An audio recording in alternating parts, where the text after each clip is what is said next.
A'udzubillahi minasyaitonirrajim. Bismillahirrahmanirrahim. Assalamualaikum warahmatullahi wabarakatuh. Innal hamdalillah nahmaduhu wa nasta'inuhu wa nastaghfiruh wa na'udzubillahi min syururi anfusina wa min sayyiati a'malina. May yahdihillahu fala mudhillalah wa may yudlilhu fala hadiyalah. Asyhadu an la ilaha illallah wahdahu la syarikalah wa asyhadu anna Muhammadan abduhu wa rasuluh la nabiyya ba'da. Qala Allah Ta'ala fi kitabil karim. A'udzu billahi minasyaitonir rajim. Bismillahirrahmanirrahim. Ya ayyuhalladzina amanu taqullaha haqqa tuqatih wa la tamutunna illa wa antum muslimun. Wahai orang-orang yang beriman, wahai orang-orang yang masih merasa dirinya beriman, bertakwalah kalian kepada Allah dengan sungguh-sungguhnya takwa, dengan sebenar-benarnya takwa. Dan janganlah sekalipun nanti kalian meninggalkan dunia ini kecuali dalam keadaan Islam, kecuali dalam keadaan beriman kepada Allah. Alhamdulillahirabbil alamin. Puji syukur kita panjatkan kepada Allah Subhanahu wa taala yang mana atas berkat rahmat dan hidayahnya kita masih diberikan kesempatan, kita masih diizinkan untuk menikmati bulan Ramadan, kita masih diberikan waktu untuk menikmati nikmat Ramadan, yang mana nikmat Ramadan adalah salah satu nikmat yang luar biasa, nikmat yang spesial dari Allah Subhanahu wa taala, yang mana kalau Allah Ta'ala fi kitabil karim, a'udzubillahi minasyaitonir rajim. Bismillahirrahmanirrahim. Wala tahinu wala tahzanu wa antumul a'launa in kuntum mu'minin. Dan janganlah kamu merasa lemah, dan janganlah pula kamu bersedih hati, karena kamu adalah umat yang paling tinggi derajatnya jika kamu beriman. Quran Surat Al-Imran ayat 139. Ayat ini diturunkan oleh Allah ketika peristiwa perang Uhud. Ketika itu kaum muslimin sedang menderita kekalahan dari kaum kafir Quraisy. Ayat ini diturunkan sebagai hiburan untuk menghibur Nabi Muhammad dan kaum muslimin bahwa tidak sepatutnya mereka merasa lemah, tidak sepatutnya mereka tidak percaya diri dengan diri mereka sendiri, dan sepatutnya bagi mereka untuk bersedih hati, karena sesungguhnya mereka adalah umat yang paling tinggi derajatnya karena keimanan mereka. Dan pada ayat selanjutnya dijelaskan hikmah di balik kekalahan kaum muslimin ketika perang Uhud. Salah satunya adalah jangan sampai kita tergoda oleh duniawi, jangan sampai kita tergoda oleh harta. Ingatlah, tujuan hidup kita adalah untuk beribadah kepada Allah. Tujuan hidup kita adalah untuk mencapai kebahagiaan sejati, yaitu surganya Allah Subhanahu wa taala.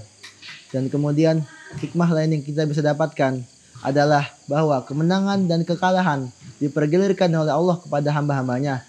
Oleh karena itu kita harus selalu siap dengan situasi dan kondisi yang akan menanti kita di depan nanti.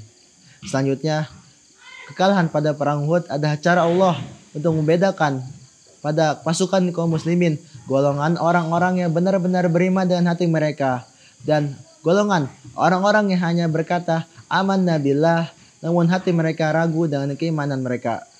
Wala tahinu, dan janganlah kau merasa lemah, janganlah kau merasa dirimu tak berguna. Wala tahzanu, dan janganlah kau merasa sedih, dan janganlah kau putus asa.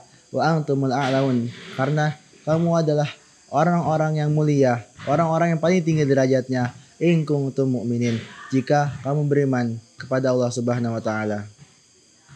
Memang terkadang ketika kita mencapai fase kegagalan, ketika kita memasuki fase di mana kita merasa bahwa hidup ini tak berguna, hidup ini hanyalah kepalsuan, terbesitlah perasaan pesimis, perasaan sedih dan kecewa, dan kita merasa diri kita hanya seonggok batuan yang hanya bisa pasrah ketika diterjang ombak.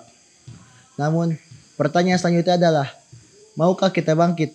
Maukah kita kembali meniti harapan-harapan kita? Maukah kita kembali menjadi diri kita? Maukah kita kembali menyongsong kehidupan kita? Atau kita mau larut, kita pasrah dalam kekecewaan dan kesedihan kita? Allah berfirman, wahai hambaku, janganlah kau merasa sedih, janganlah kau merasa hina, karena kamu adalah orang yang mulia, kamu adalah umat yang mulia karena keimanan kamu. Maka pantaskah bagi kita untuk merasa bersedih? Pantaskah bagi kita untuk merasa tak berguna dalam hidup ini? Mari kita bersama-sama menjadi optimis dalam menghadapi kehidupan ini. Kita bersemangat dalam menghadapi kehidupan ini. Sebagaimana ketika ada seorang sahabat yang sedang bersedih, kemudian sahabatnya menghampirinya dan berkata, "Wahai sahabatku, janganlah kamu sedih, janganlah kamu merasa hina. Aku akan selalu mendukungmu, aku akan selalu bersamamu dalam sedih dan susahmu." Kemudian maka muncullah harapan-harapan itu dengan syarat kita beriman kepada Allah Subhanahu wa taala.